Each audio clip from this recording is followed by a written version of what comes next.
Merci pour votre attention. My name is Herman Shonjo. I'm originally from Bamindou, Cameroon, a beautiful country located in Central Africa. Cameroon is often referred to as African miniature for its geological and cultural diversity. You can clearly tell by my accent that English is not my first language. Pouvez-vous deviner quelle est ma première langue? I have earned an associate's degree in engineering, and because of my passion and fascination for electricity, will earn another associate's in electronic technology in the winter of 2019. I received both of these degrees from Schoolcraft College. Right now, I'm actively looking for a job in electronics technology or a related field. My long-term goals are to succeed in my career, attain advanced engineering degrees, and one day build a hospital in Cameroon. My motivation is very personal. My own brother suffered from epilepsy. He ultimately passed away because my family did not have the financial means for him to receive proper medical treatment. This treatment might have saved his life or at the very least prolonged it. As someone deeply passionate about science, I'm very anxious to talk to you now about Stirling Engines. They are a perfect fit for the Schoolcraft Ski Project series on the science of sustainable energy. Enjoy! Ce fut un plaisir d'être en votre compagnie. What do all the following have in common? This drinking bird. This hero engine that I made. This thermoelectric generator that is powered by the temperature difference between these 2 cups of water. Aha! This simple laboratory engine. This model steam engine.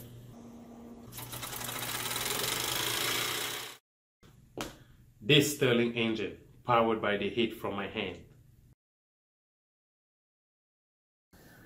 What do they all have in common?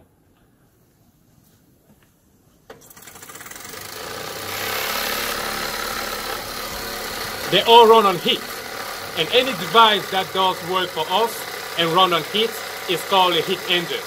There are many other examples.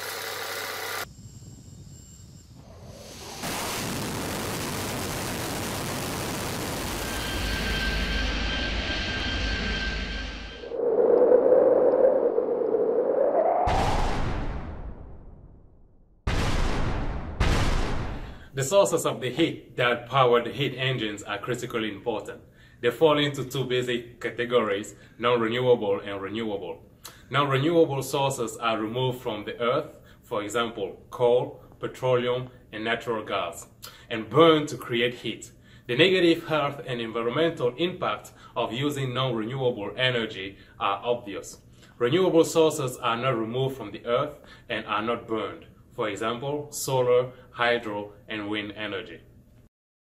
This really colorful graph from the Lawrence Livermore National Laboratory might be my favorite chart ever. Notice that the 3 thickest lines represent non-renewable fossil fuel. The heat they produce when burned is primarily used to generate electricity, to power vehicles, to warm buildings, and for various industrial processes. Also notice that renewable energy sources such as solar, hydro, and wind make up about 6% of the US's total energy supply. This number is growing, but a lot more science and engineering is needed. One really interesting number to look at is the amount of rejected energy, which in 2017 was approximately 68% of the total. Think about it. More than 2/3 of the energy generated in the United States in 2017 was lost mostly in the form of wasted heat. Some heat must be lost according to the second law of thermodynamics, but not 2/3 of it. This is where scientists and engineers come in. We need to make energy production and consumption cleaner and more efficient. We also need to help figure out a way to overcome the current barriers to widespread clean energy adoption. This is why I'm showcasing Stirling engines. They are simple, have some interesting commercial applications, run on air, produce 0 emissions, and provide a great window into a lot of science that is common to all heat engines.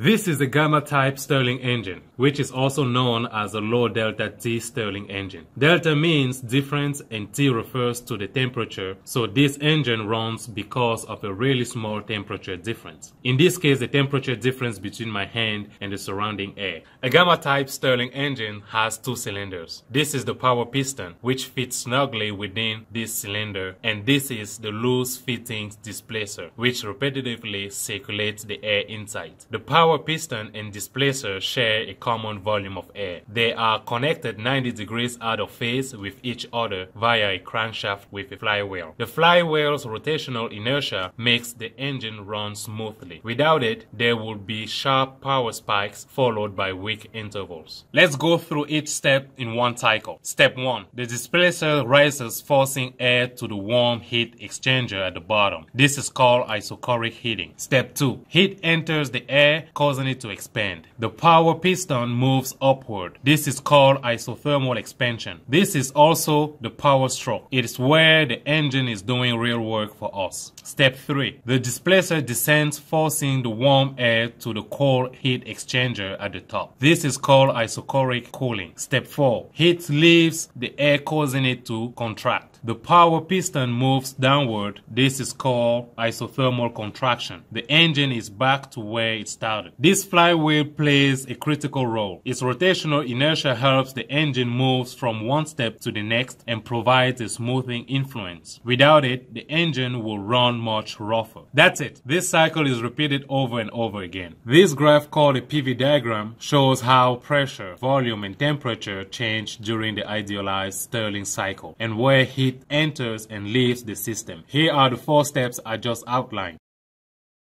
This graph shows a more realistic PV diagram. The shaded area represents work done by the engine. The greater the shaded area, the greater the work output. Here's my Stirling engine running on top of a beaker of warm water.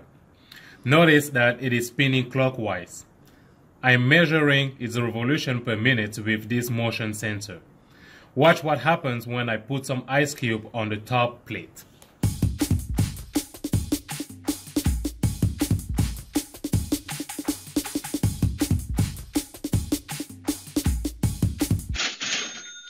All of a sudden, the temperature difference increases, and so does my engine's RPM. Now watch what happens when I reverse things by making the bottom plate the cooler heat exchanger by placing the engine on this plate of snow. Instead of spinning clockwise, it is now spinning counterclockwise. Stirling engines have been around since 1816 and are now gaining interest as part of the sustainable energy movement. They can be powered by many different clean heat sources, like passive solar and geothermal. They can also capture waste heat from automobiles, homes, and industrial processes.